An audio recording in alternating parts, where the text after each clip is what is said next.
जो लोगो आहे त्याचं या ठिकाणी ओपनिंग आपले सर्वांचे मार्गदर्शक संघटनेचे दिलीपजी मोहिते सर यांच्या हस्ते होत आहे. तर मी त्यांना विनंती करतो आपण याचे उद्घाटन करावं. जोरदार टाळ्याच्या केंद्रामध्ये या लोगोचं उद्घाटन या ठिकाणी होतं.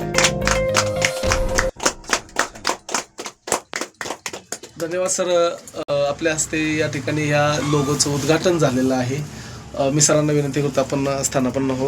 आयडेंटिटी घेतलं म्हणून कोण पत्रकार होत नाही, पण त्याचे जे काही नीती एकच मी सांगेन की नवीन पाखरांनी परत आपले झेप आकाशात घ्यावे आणि मोठे व्हावं असं आमची अपेक्षा आहे. मी सरांना विनंती करतो 1-2 मिनिटं मार्गदर्शन करा. वर्ष झालं मी मीडियाच्या माध्यमातून मी काम करतोय, दैनिकमध्ये पण मी काम केलं. तर खरं बघायला गेलं तर पत्रकारिता हा एक व्यवसाय वृत्ती नाही तर एक व्रत आहे आपलं, आणि हे खरं प्रामाणिकपणे सगळ्यांनी करणं गरजेचं आहे.